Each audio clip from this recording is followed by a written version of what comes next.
Film ini mengisahkan santriwati yang membalaskan dendam kepada orang-orang yang telah menyakiti dirinya semasa hidupnya.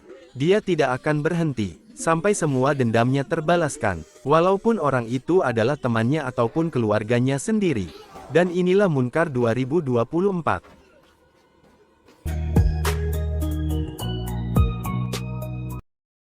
Berlatar di pesantren Ar-Rahimu di Jawa Timur. Film ini dimulai dengan Herlina, seorang santriwati yang kerap dibuli oleh teman-temannya. Perundungan dari santriwati ya kepada Herlina, bukan hanya dari kata-kata, bahkan sampai ke tindakan penyiksaan fisik. Herlina adalah santriwati baru di pesantren itu. Dia baru sebulanan berada di sana, dan karena dia itu adalah orang yang sering dimanja oleh orang tuanya, jadinya dia perlu beradaptasi lebih lama lagi di pesantren itu. Dan dia sangat terkejut dengan kehidupan yang ada di pesantren. Beda jauh dengan kehidupan dia pas sedang di rumah, yang semuanya sudah disediakan oleh orang tuanya. Semua teman-temannya tidak suka kepadanya. Namun dia punya satu teman yang selalu baik kepadanya. Dia bernama Ranum. Ranum selalu bersikap baik kepada Herlina, karena dia tahu kalau Herlina hanya perlu beradaptasi saja, dan memaklumi semua kesalahannya. Suatu ketika, pas para santri itu dihukum gara-gara Herlina.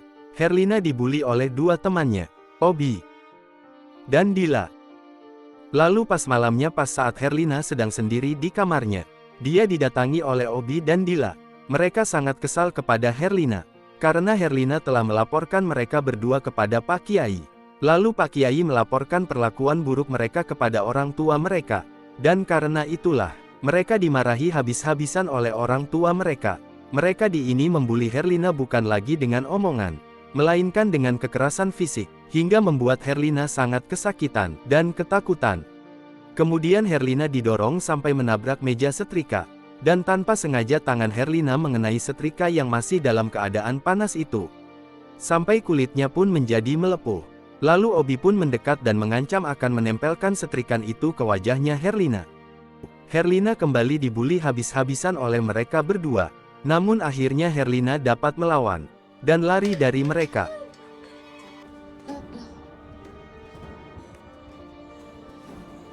Hingga Herlina melihat Ranum yang akan masuk ke dalam masjid dan mencoba untuk meminta pertolongan kepada Ranum. Namun Herlina berhasil disusul oleh Obi, dan mulutnya pun langsung dibekam. Dia pun langsung dibawa lagi oleh mereka, dan mereka menumpahkan air bekas empelan ke tubuhnya Herlina. Namun Herlina kemudian berhasil melawan lagi, dan kabur dari mereka. Herlina bingung mau pergi kemana, hingga dia akhirnya berlari ke luar pesantren, dan nekat masuk ke dalam hutan. Pas Herlina berlari, dia pun kesandung, dan terjatuh di jalanan, dan tanpa disangka, di sana ada sebuah mobil, yang sedang melintas di hadapannya. Hingga akhirnya dia pun tertabrak oleh mobil tersebut. Keesokan harinya, Herlina dibawa ke rumah sakit, dan orang tua mereka yang melihat itu merasa sangat bersedih dan sangat murka. Ayahnya di sini mengetahui kalau itu bukan luka dari kecelakaan.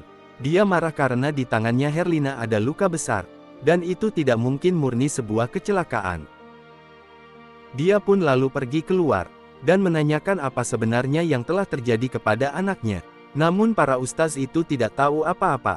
Tentu itu membuat ayah Herlina makin murka, dan mengusir mereka semua. Di pesantren hari-hari berjalan seperti biasanya. Di sini Ranum sedikit curiga dan keanehan atas kejadian yang menimpa Herlina. Namun Obi dan Dila dia terlihat kayak orang yang tidak punya salah sama sekali. Di rumah sakit, akhirnya Herlina pun menghembuskan napas terakhir, dan meninggal di sana. Pihak pesantren tidak ada yang tahu kalau Herlina sudah meninggal, dan tiba-tiba Herlina pun muncul secara tiba-tiba di hadapan Ranum. Dan karena Ranum sangat kangen kepada Herlina, Ranum pun lalu memeluknya, dan Herlina menatap tajam ke arah Obi dan Dila. Mereka juga sedikit keanehan, bagaimana bisa Herlina bisa ada di sana, padahal dia sedang koma di rumah sakit. Dan para ustaz pun mengetahui kalau Herlina sudah balik lagi ke pesantren itu, dan salah satu ustaz di sana curiga kalau Herlina digangguin atau dibully sama teman-temannya. Para ustaz itu ingin tahu apa yang sebenarnya terjadi pada malam Herlina mengalami kecelakaan. Namun si Umi tidak mau mencurigai murid-muridnya, dan dia menganggap kalau yang terjadi kepada Herlina itu murni kecelakaan. Dan Umi menganggap kalau Herlina hanya mencoba untuk kabur dari pondok pesantren itu. Malamnya, mereka pun mengaji dengan para kiai. Para kiai di sana menyampaikan, barang siapa yang membuat keburukan, maka balasannya adalah keburukan yang sama. Lalu datang Umi ke pengajian itu, dan Herlina di sana menatap Umi dengan tatapan yang sangat tajam. Seakan-akan Herlina punya dendam sendiri kepada Umi.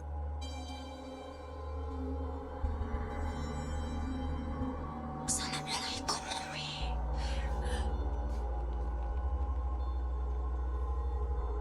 Di pengajian selanjutnya, Herlina tengah duduk sendiri sambil menatap tajam ke arah Obi dan Dila. Lalu datang Ranum yang menghampiri Herlina. Ranum di sana bertanya kepada Herlina, sebenarnya apa yang terjadi kepada Herlina pada malam itu? Kenapa Herlina bisa jauh dari pondok? Setidaknya dia cerita saja kepada Ranum sahabatnya. Namun Herlina hanya menjawab kalau semuanya bakalan ada balasannya. Ranum pun semakin kebingungan dari jawaban-jawaban Herlina. Tengah malamnya, pas Obi sedang sendiri, dia diteror oleh Herlina yang menyerupai wajahnya Siti temannya.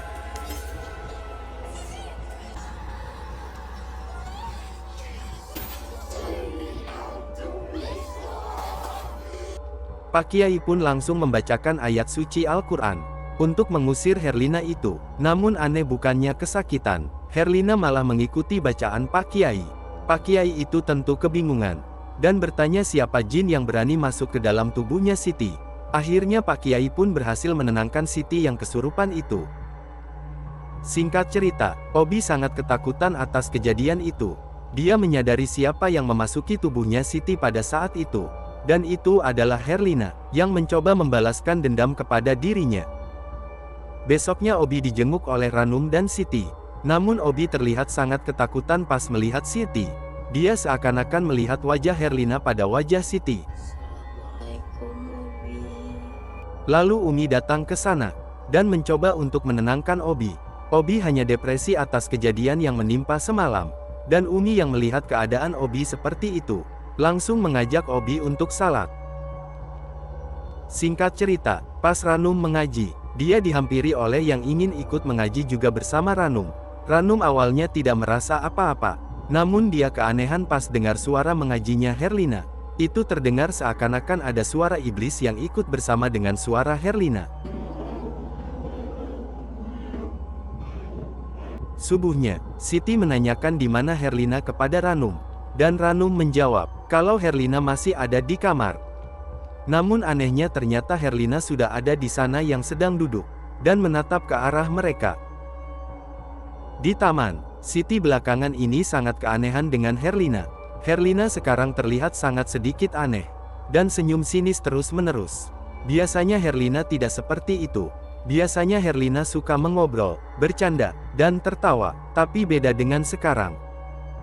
Lalu singkatnya, pas Ranum mau ke kamar, dia melihat Herlina yang sedang wiridan. Namun gerak tubuhnya sangat aneh, dan itu membuat Ranum sedikit ketakutan. Malamnya, karena Obi masih trauma, dia meminta Ranum untuk menemaninya patroli dan salat Isya.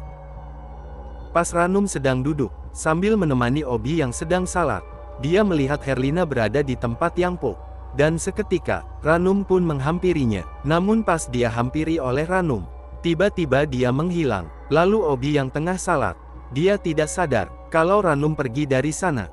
Dan dia kemudian digangguin oleh Herlina. Pas Obi terbangun dari sujudnya, dengan tidak sadar ternyata Obi salah kiblat. Lalu dia memutar badannya. Lalu sujud lagi, dan pas bangun, ternyata dia salah kiblat lagi. Setelah itu, Ranum pun kembali ke sana, dan melihat Obi yang sedang sujud. Dia awalnya lega, namun kok sujudnya lama sekali. Dan Ranum pun mencoba membangunkan Obi. Namun nak Obi sudah tewas. Kulitnya pucat dan menghitam.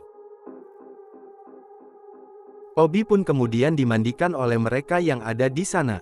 Dan Ranum bertanya-tanya kenapa itu bisa terjadi. Mayat Obi pun kemudian disolatin. Dan Herlina juga di sana ikut menyalati mayatnya Obi.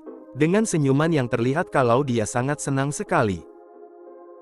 Besoknya, Ranum menanyakan kepada Herlina, di mana dia semalam, karena Ranum melihat Herlina di lapangan. Dan Herlina menjawab, kalau dia sedang di kamar, dan langsung memeluk Ranum sahabatnya. Pak Ustaz di sana merasa ada yang janggal atas kematian Obi. Namun Umi kembali menekankan, kalau dia tidak percaya dengan hal yang begituan. Di kamar, Dila marah kepada Ranum, karena Ranum pada malam itu meninggalkan Obi sendirian. Hingga akhirnya Obi harus mengalami itu semua. Kalau saja Ranum ada di sana, mungkin semua itu tidak akan pernah terjadi. Dan Obi sekarang pasti masih hidup. Ranum kemudian menjawab, kalau dia juga menyesal, dia juga gak tega. Ranum harus melihat Obi terakhir hidup dan melihat dia pertama kali mati. Dan itu semua tidak pernah bisa dilupain oleh Ranum. Dia sangat sedih atas meninggalnya Obi. Malamnya, Ranum tidak bisa tidur, dan tanpa sadar, tiba-tiba Ranum sudah berada di kamarnya yang dulu bersama Herlina. Ranum tentu sangat kaget. Siti pun menyadari, kalau Ranum tidak ada di kamar itu, dan dia langsung membangunkan Dila untuk mencari Ranum. Mereka pun mencarinya keluar, ke sana ke sini mereka mencarinya. Namun nihil, mereka tidak menemukan Ranum. Lalu tiba-tiba, Siti menghilang, dan kemudian Dila diganggu oleh Herlina. Ternyata itu Ranum, dan Ranum akan mencari Siti. Sedangkan Dila akan menemui Ustadz, untuk minta pertolongan para ustaz. Sementara itu Siti mencari-cari Ranum dan Dila, dan dengan tiba-tiba lampu yang ada di sekitarnya pun mati. Dan kemudian dia pun diganggu oleh Herlina. Siti pun kemudian berlari ke arah masjid. Dan sesampaian di sana, dia melihat semua santri tengah menjalankan sholat. Namun gerakan mereka sangat aneh. Gerakan salat mereka sangat begitu cepat. Hingga setelah mereka salam, tiba-tiba semua santri itu melihat ke arahnya. Siti yang harusnya tenang sudah berada di masjid ini, malah semakin ketakutan. Dan Ranum pun berhasil menemukan Siti, dan segera menenangkannya. Dan langsung membawanya pergi dari sana. Sementara itu, Dila sudah sampai di tempatnya Pak Ustaz, dan segera meminta pertolongan, kalau Siti menghilang. Namun Pak Ustaz tidak merespon apapun, dan ternyata Pak Ustaz tidak ada di sana. Lalu pintu tiba-tiba terkunci, dan lampu pun seketika mati. Dila pun berteriak meminta tolong, dan Dila pun langsung dirontok oleh Herlina. Umi pun lalu terbangun, karena mendengar suara teriakan Dila. Ranum dan Siti juga sudah tiba di tempat Dila, namun Dila sudah tidak ada di sana.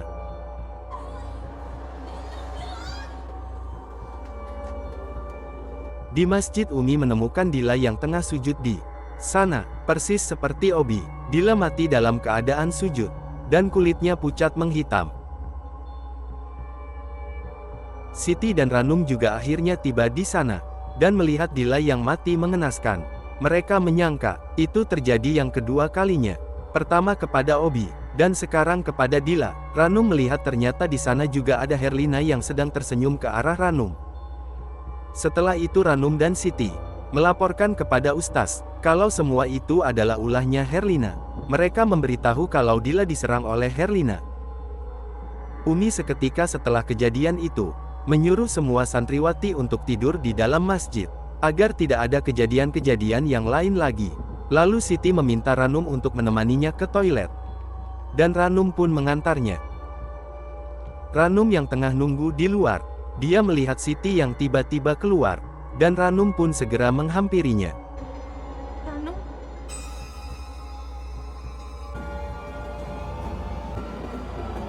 Namun ternyata itu adalah Herlina, dan mereka pun lari ketakutan. Namun Herlina tidak mau menyerah, hingga dia berduel dengan Pak Ustaz. Pak Ustaz itu pun membacakan ayat suci untuk mengusir iblis tersebut. Namun iblis itu tidak merasa kesakitan. Dia malah tersenyum dan ikut membaca ayat tersebut.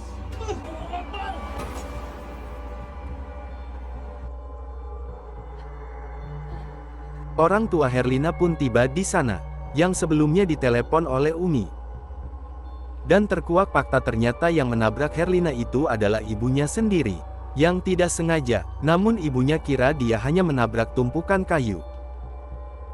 Dan Herlina pun membunuh ibunya sendiri.